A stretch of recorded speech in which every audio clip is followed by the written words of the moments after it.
మనం వాళ్ళ తప్పులను ఫిక్స్ చేయాలి అనేదైతే మెసేజ్ ప్రతి సమావేశంలో అదొకటి కంటిన్యూస్గా వస్తుంది. సార్ వైసీపీ 18,000 సైన్యం, 18 లక్షలు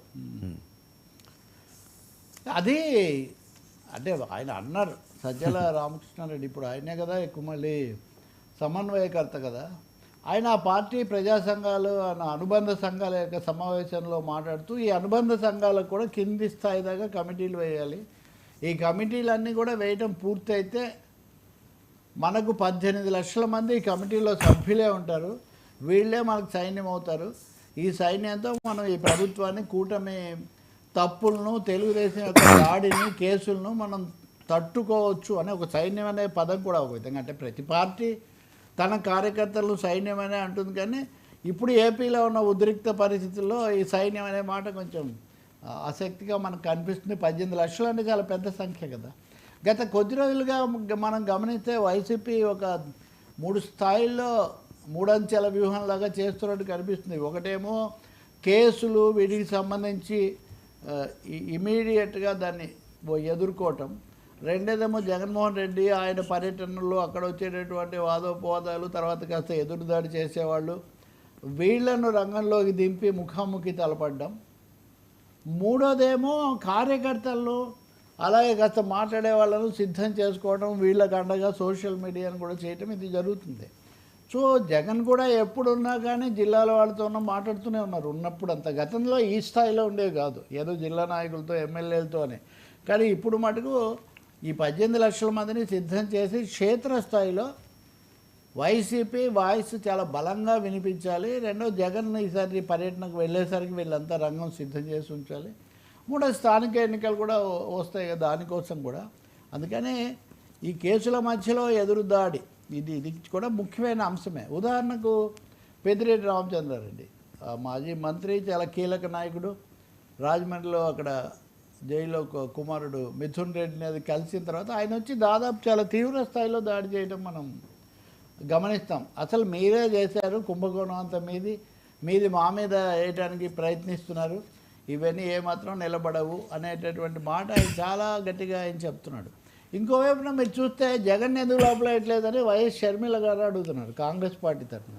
అంటే ఇప్పుడు కూటమి ప్లస్ కాంగ్రెస్ వాయిస్ కూడా మీరు ఇన్ని రోజులు ఏం చెప్పారు, మద్యం షాపుల్లో క్యాష్ ఎందుకు తీసుకున్నారు, మామూలు ఆన్లైన్ పేమెంట్ ఎందుకు తీసుకోలేదు, ఇది కుంభకోణం అని కదా మీరు చెప్పారు, ఇప్పుడు ఆ విషయమే మాట్లాడలేదని ఆమె అడుగుతున్నారు. ఇప్పుడు అంటే ప్రభుత్వం చేస్తున్న మేరకు కూడా షర్మిల ఏమాత్రం ఇది సరిగ్గా లేదు, ఇంతకంటే భారీగా అక్కడ ఉంది, కాబట్టి మీరు చేయండి అని. అయితే ఇలా మాట్లాడుతున్నారు కదా, మీరు టీడీపీకి బి టీం లాగా ఉన్నారు అని ఆమెను మీడియా వాళ్ళు ఎవరో అడిగారు, ఎవరు నేను గమనించలేదు, కానీ అడిగితే ఆమె అసలు ఆ ప్రశ్న లేదు, ఎవరికి బి టీము సి టీం కాదు, కానీ జగనే ఇప్పటికి కూడా బీజేపీకి బి టీం లాగా ఉన్నాడు. ఆయన ఇప్పటికి కూడా మోదీకి అనుకూలంగా ఆయన వ్యవహరిస్తూ ఉన్నారు, కానీ ప్రభుత్వమే గట్టిగా చర్యలు తీసుకోవట్లేదు అని. అంటే ఒకవైపు పెద్దిరెడ్డి రామచంద్రారెడ్డి అయినా, జగన్ అయినా, లేకపోతే ఇంకొకరైనా ఈ చర్యల మీద తీవ్ర నిరసన తెలుపుతుంటే,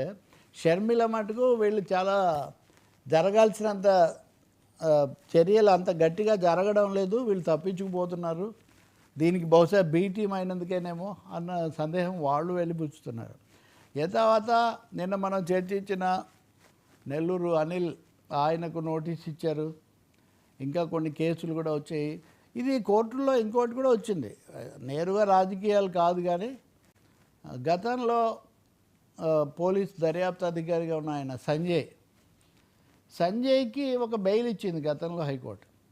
ఈ బెయిల్ను సుప్రీంకోర్టులో సవాల్ చేసింది రాష్ట్ర ప్రభుత్వం, బెయిల్ ఇవ్వకూడదని.